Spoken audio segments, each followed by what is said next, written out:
Hi guys, I'm Jodi, Charlie Book Fanatic. Welcome back to my channel, and today I'm going to do a video about books I don't mention enough on my channel. I got inspired to do this video by Emma from Emma Books. I will link her video down below. I thought it was a super interesting video and I want to talk about some books I have mentioned like years ago or haven't mentioned at all. I thought that would be a very fun idea. All of these books are by different authors and I hope you will find a new book you love. The first book I want to mention is the first book in a duology, and that is Pivot Point by Kasie West. Pivot Point is a very interesting book because it is the only sci-fi book that Kasie West has ever written. Kasie West is actually a YA contemporary author, but Pivot Point was her first and only sci-fi, and I really liked it. I never managed to read the second book in this duology, but I definitely did really like the first one, and I don't know why I'd never read the second one. Eventually I think I just lost interest and deleted it from my TBR. And that's okay, you know, I had fun with the first book. This book is about a main character called Addison Coleman, and she is a searcher, which means she can look into the future and see every possible path she can take based on the choices she makes. The whole searcher thing comes into play when Eddie's parents decide to get a divorce and Eddie has to choose who she wants to live with. Eddie has lived her whole life in this paranormal compound, and her dad decides to leave this compound for the normal world. Eddie loves her life the way it is, but when she looks into the future, she decides her choice isn't as easy as she thinks it would be. In the potential future with her dad, she meets this cute boy called Trevor, and if she stays in the compound, she is pursued by the hottest guy in school. Both boys are completely different. One of them is an artist, he's sensitive, and the other one is the quarterback of the school. And then Eddie's dad gets asked to look into this murder that has happened, and that changes Eddie's life forever. This was such an interesting read, and I rated 5 stars back in the day. The next book is actually one I read last year, and it turned out to be one of my favorite books of the entire year, but I didn't talk a lot about it. And that is Defying Stars by Claudia Gray. It's the first book in the Constellation series, and the book follows 2 main characters. One of them is a girl who is a soldier, and the other one is her enemy who is a robot. And they form this unlikely friendship throughout this book and basically have to save the galaxy. This was a super fun read. I had never read anything by Claudia Gray before, but I definitely do not regret reading this book. Looking back at it now though, I don't think it is worth the 5 stars I rated it. I think I really just want a 5-star read, and that's why I rated 5 stars. But besides that, I think it is definitely still a 4-star read and still worth recommending or reading.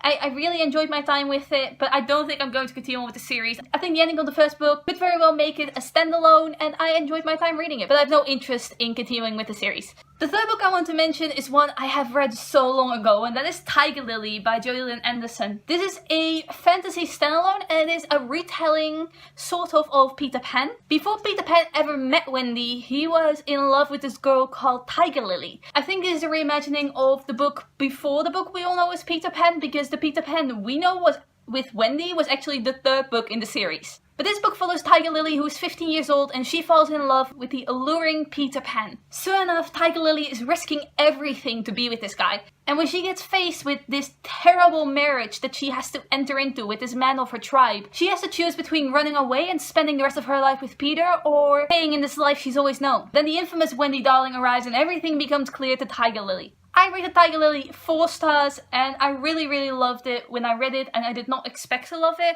but it is worth all the hype. Then a book that really moved me, which was Love Letters to the Dead by Dellaira. It has a super pretty cover. I really love this cover, and this book is entirely made up out of letters, which you might have imagined with the title. The whole writing letters part starts with an assignment in class, and our main character decides to start writing letters to Kurt Cobain. And she chooses him because her sister, who has passed away, used to love him. Through these letters, you come to know our main character and the grief she's feeling for her dead sister. But there is so much more to this book. This book has so many layers. It is about our main character who writes about friendships and her going through high school and the abuse she suffered and how she felt abandoned by her sister. Laura, our main character, used to put her sister on a pedestal, and this entire book full of letters is her coming to terms with her sister having flaws and not being the perfect person she always thought she was. A book I will always keep recommending is The Coldest Girl in Coldtown by Holly Black. This is a fantasy standalone about vampires. Also forever be one of my favorite covers ever. It's about our main character called Tana, who lives in a world where cold towns exist, and cold towns are places where vampires are locked up. The only problem with the cold towns is that when you pass through their gates, you can never leave again. One morning Tana wakes up in a room full of corpses. The only people who survive are her ex-boyfriend, and this mysterious boy. And the entire book takes place with Tana having a race against the clock to save the three of them. And the way she's going to do that is by going into a cold town herself. I think it's the only book I ever read by Holly Black, but this one definitely put her on the map for me. I really loved this book and what it represented. And I read this in a stage where I was still really into vampires, so that turned out very well for me. I rated this one 4 stars, just like the last one, by the way. I don't think I mentioned that. And already on to the last 2 books. The first one I want to mention is Me Before You by Jojo Moyes. I absolutely love this book.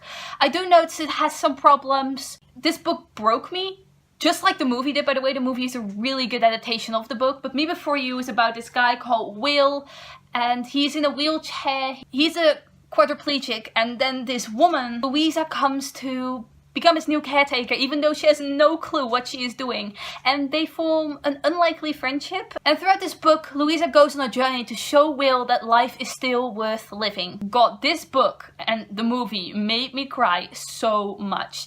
And of course it has its problems, but still, the way it's written, it is a really emotional story. It really tugged on the heartstrings. Although I only did rate this one 3 stars, I would still recommend you read it just for the emotional impact it has. And the last book I want to mention is a book I did used to have a physical copy of, but eventually got rid of, and that is Heartless by Marissa Meyer. This is a standalone Alice in Wonderland retelling, and I really liked the ending for this one. It was so deliciously dark, but I did decide that I didn't like it enough to keep it on my shelf. I only rated it 3 stars. I still enjoyed my time with it. Well, I guess you can't really call it an Alice in Wonderland retelling. It's more like a prequel. And it's about the villain, the Queen of Hearts. It's basically a villain origin story. The main character is called Catherine, and she is a baker. She always wanted to open her own bakery with her best friend. But her parents are traditional and they want her to marry the king, and she can't open a bakery. Girls can't really be independent. They're supposed to be dependent on a man. Catherine's mother has this plan of her becoming the next queen, so her opening a bakery is basically blasphemy. And then Kath meets Jess, who is the court joker. For the first time, she actually falls